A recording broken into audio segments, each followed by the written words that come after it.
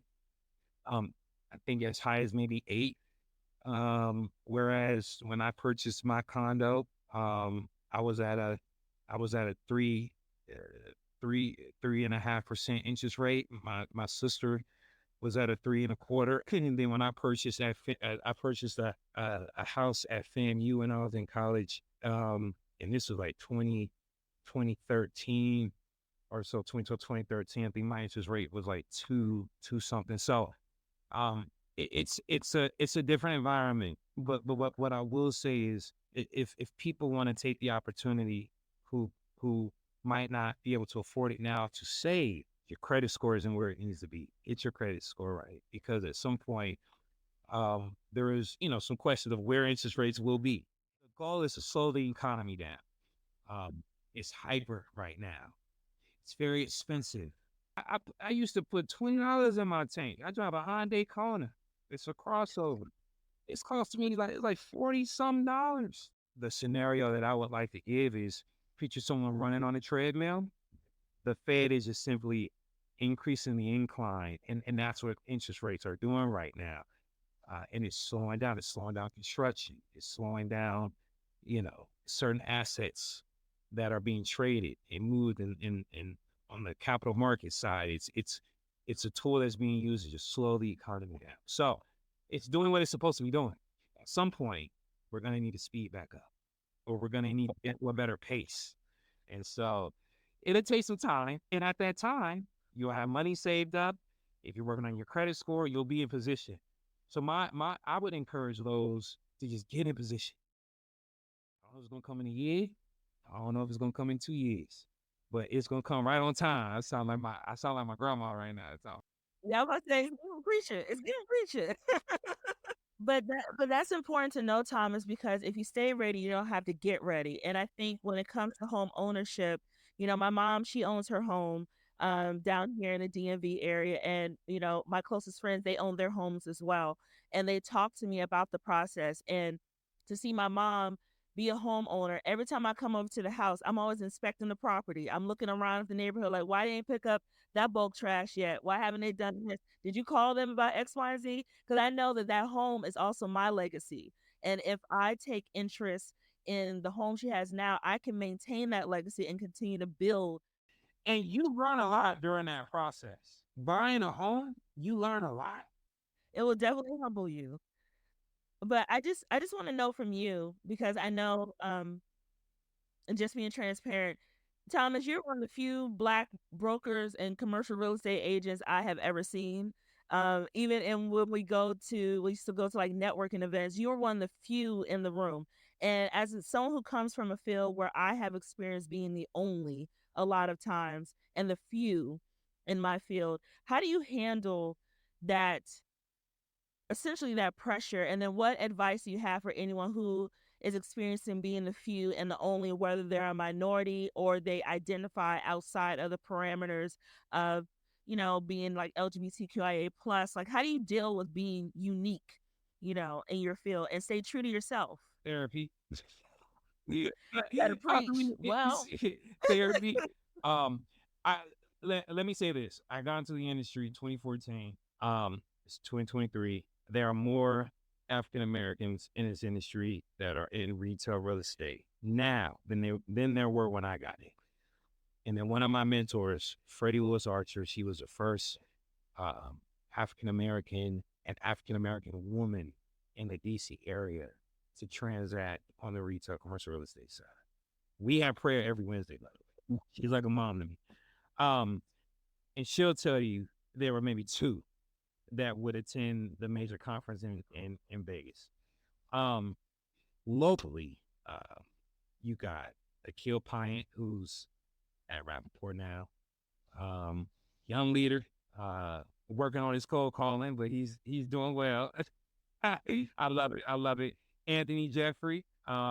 He started as um, a marketing lead at a retail landlord locally here in the DC area. And he's now leasing for a major regional player. Skylar Jones, African American sister who's killing it. She works for one of the larger REITs. Um, Veronica Kamara, I love Veronica. She's a next generation. She's on the next generation. She's on the ICSC Next Generation Leader Network. So the 59 people, she's one of the 59 as well. And then there's me. And then there's a few others that are not in retail but are operating in other capacities. There are more. Those are just, I would consider those to be a part of my community or inner circle. A lot of us will continue to say that it is difficult. It is hard, but therapy has helped. I'm not the only one out of that group that's in therapy, but we also are able to use each other as a resource. There is a level of pressure that I believe every African American puts on themselves in a corporate environment to achieve and be successful, and be uh, one step ahead in hopes of finding perfection. And will let you know that one of the biggest lessons that I have learned is that if you're good at what you do and you execute in your authenticity, being authentic, that people will accept you. And if they don't, maybe you don't need to do business with them in the first. And that helps alleviate a lot of that pressure. No one's perfect. I get out of trying to, make excuses for mistakes that I've made. I mean, there's incompetence, but but there's a mistake, and we all make them. And I think therapy really helps deal with some of those inner insecurities. I got them. I'm not afraid to say it. I make mistakes. I strive every day to wake up in the morning and do the best that I can. I think there's some intricacies being a man and trying to execute for your family, future family. I'm not married, but I'm in a relationship, and there's some dynamics there to execute and be, the man that you need to be there. I don't have a son, but I am one. There's some intricacies there, complexities, Well, trying to be the best son that you can be. And it's pressure, and at mm-hmm. some point, it will make you a better professional if you sit your ass down on somebody's couch and talk through your inner issues so that you know who you are. The best thing you can do is know who you are so that you can know how to better respond to professional stress. And so that's how I get through. That would be my advice. I've encouraged young African American men, and I mean anyone who I'm mentoring. THERAPY. That's spells therapy. I do think that this is a good way for us to close out the interview before we get to our quick fire questions. Oh, hey, I've been talking for an hour. My goodness. All right. We're closing. I told Thomas, I told you I'm a fun interviewer. Now, for these quick fire questions, Thomas, these are top of the dome. Okay. No, don't overthink of it. Just answer, right? All right. Okay. In your opinion, who is the best rapper or singer of all time? Kendrick Lamar. Yeah. Next. Okay. All right. You've won a boatload of money. What is the first thing you do? Fund my nonprofit. It's still in the works, but it's a mental health nonprofit. It's a mental health nonprofit that's geared toward providing resources. Only one in every 3 Black men that need mental health are able to get it, or excuse me, mental health services are able to get it. And so, I'm in the process of establishing a nonprofit geared towards helping, and not just Black men, but the African American community, those who need it, I love who that. can't afford it, the opportunity to sit down and talk with someone. And then I would description of I love that. I love that. Responsible with your money. That's appreciated. And you discovered you have magic powers, and powers with an S. What would your powers be so this is what I would label a magic power that I already have, or something that I would want. that you would want? Oh man, no fear. Anxiety. I would, if I had a Okay. magic power, I would cure my anxiety. I would cure my anxiety. We in the same boat. I don't know, like fear is needed, but I would cure it. I would. I can get so like theological with this. I don't know. We have enough time, but I know we all struggle with what we struggle with, and I would cure my anxiety. That would be my magic power. Thomas Bolen with no anxiety. Okay. Respect. And then finally, because of your job, I know you probably drink a lot of this, but if you were a coffee, what kind of coffee would you be? I'm not a coffee drinker. How? My girl is. She drinks coffee like water. Yes.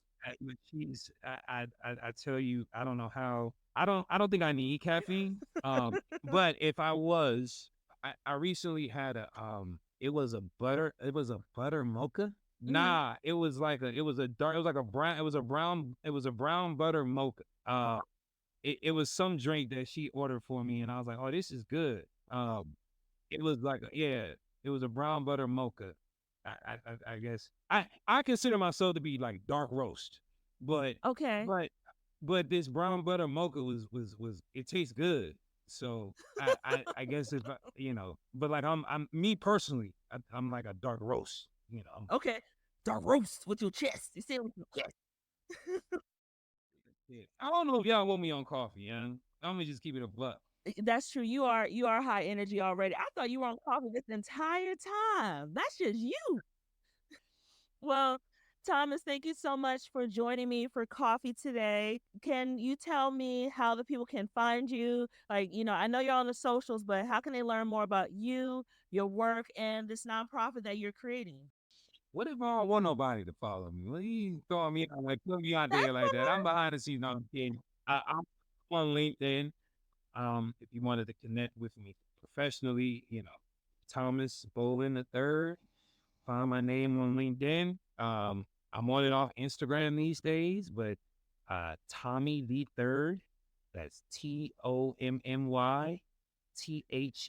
like THEE. The number three RD Tommy the third. That's Instagram. I'm not on Facebook. I don't really do. I used, I post on Facebook sometimes for like my grandma or Uh like huh. like auntie Yep. that. So that's Facebook. And then if someone wanted to sit down and learn more about real estate or wanted to pick my thoughts, you can shoot me an email, and maybe we put my email address on the marketing stuff, or yeah, I Show don't know. notes. So Yep. so folks can get in touch with me if they wanted to. All right. Well, thank you so much, Thomas, for joining me for coffee. I really appreciate your time. And well, what did you think? I told you it was going to be a good interview. And of course, Thomas had to shout out his HBCU. Y'all HBCU folks, Lord have mercy. You got to let everybody know where you went, huh? Anyway, thank you so much for joining me for coffee today. I really appreciate your time. As I mentioned earlier on in the episode, this is the last episode in our financial and investment series. We will be moving on to our career series, kicking that conversation off with one of my marketing babies, Miss Arnell Opoku, in which she's going to come on my show to talk about her new children's book because she's an authoress, y'all. An authoress. Her new children's book and how it is affirming our children through positive affirmations and also the impact of illustrations in her book. If you want to learn more about me and my business, you can go ahead and go to PinkDollhouseMarketing.com to learn more. Or if you're on social media, go ahead over to Instagram at PinkDollhouseMarketing. And if you're on TikTok, aka the Clock app, as I like to call it, you can find me under Pinky Creates. I can't wait to chat with you soon, and thank you so much for your time today and listening to my show. I appreciate your continued support of me as I build this podcast as an independent venture on my own terms. Okay, bye. Coffee with Yvonne is produced and edited by Yvonne Pearson. Coffee with Yvonne is created by PinkDollhouse Marketing. You can catch the latest episodes by subscribing to Apple Podcasts or wherever you get your podcasts.